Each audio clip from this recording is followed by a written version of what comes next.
Today we're going to be measuring the throughput of different intersections and interchanges for trains in Factorio. So we've got a couple three-way intersections right here. We've got like a standard one and a Trumpet interchange. Then we've got this little one here. Got a Roundabout. We've got this bigger one. Then we've got a Cloverleaf, a Diverging diamond, and then this one, which divides all the traffic up ahead of time. So I've got these organized in the order that I think they're going to come in at as far as throughput goes. But we're not just going to guess, we're going to use a mod here.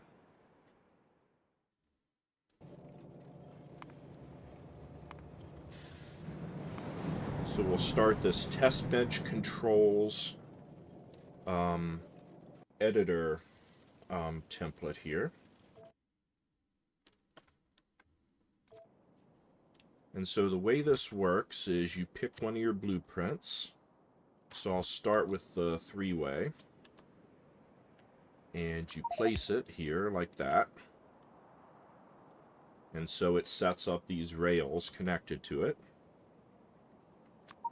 Then you start your experiment.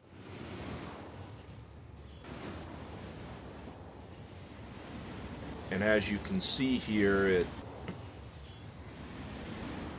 it sets up all these trains that just endless trains from every direction trying to go through. And then it measures the throughput. So you can see with this one, a big impediment to the throughput is that you have to stop traffic in order to turn left. So that's going to weigh on the numbers. So let's go ahead and speed this up. Alright, so I actually went back and restarted it to use 1-4 trains instead of 2-4. And to make the test time 90 minutes. So this one, it ran 2 sets for an average trains per minute of 28. Now we'll clear that out and we'll compare it with the Trumpet.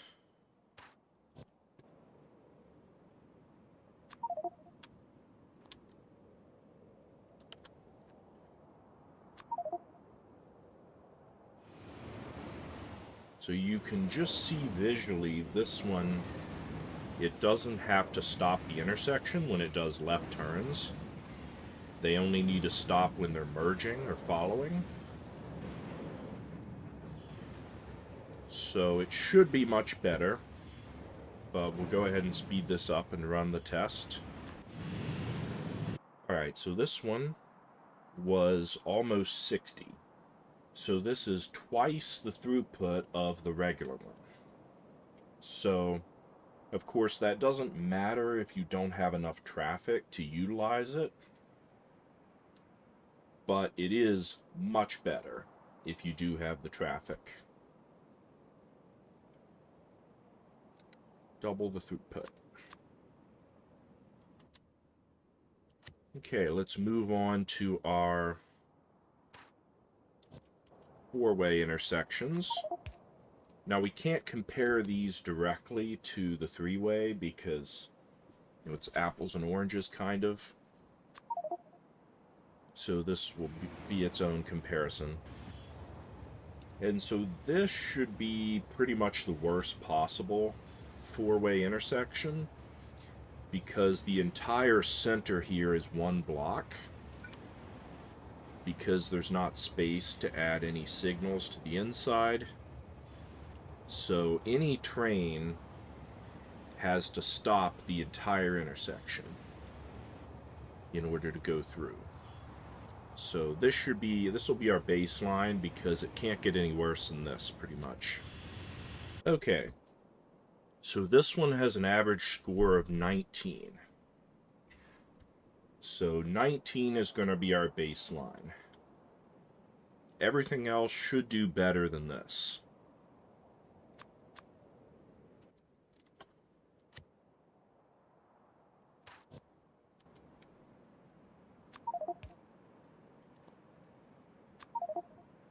Alright, so now we got our roundabout. Some people really like roundabouts. I would guess that those are people who only use trains to bring raw materials into their base. People like me that use trains for everything, basically, will quickly overload your roundabouts.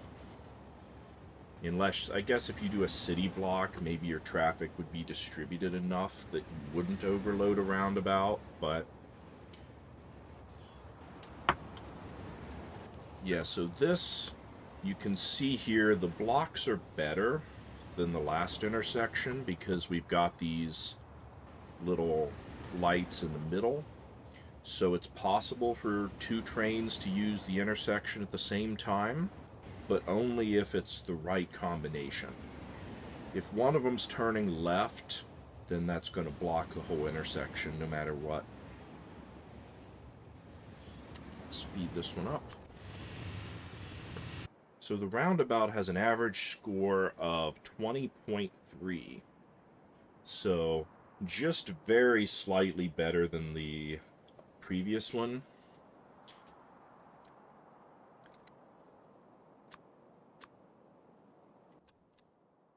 Alright, now let's go to one that actually has the blocks set up properly.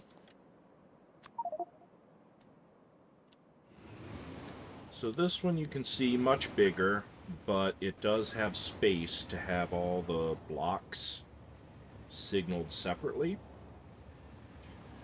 So you can have two trains turn right at the same time, you can have trains go straight at the same time.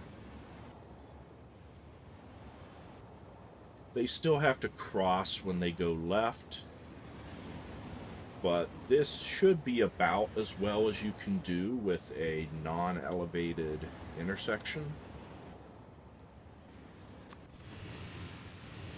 Okay, we got our results for that one. It's an average score of 32. So around 50% better than the roundabout.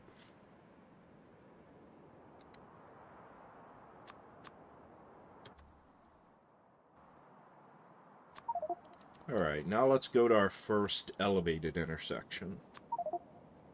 So this is a classic Cloverleaf, like the interstates use. Oh, that's not good. So the Cloverleaf can actually get deadlocked, where all of these trains are waiting for the next loop to get free.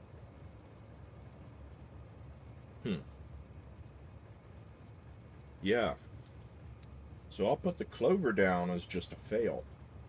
I'll have to take a look at this and see if it's possible to fix it so that it doesn't deadlock. Or, I'm not sure, maybe if that's just the way Cloverleafs are.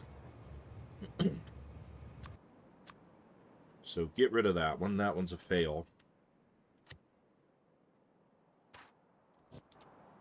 Alright, grab a Diverging diamond. This one is also from highway interchanges. It's got these crossings here, so it's not going to be as efficient as it could be. We'll still get the results. Okay, so this one came in at 33, which is just about the same as that large non-elevated four-way. So, not very good.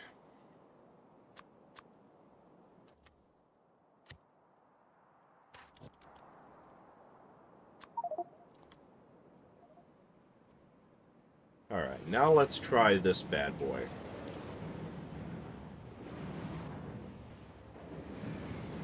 This divides all the traffic by the direction it's trying to go first, and then only merges when necessary.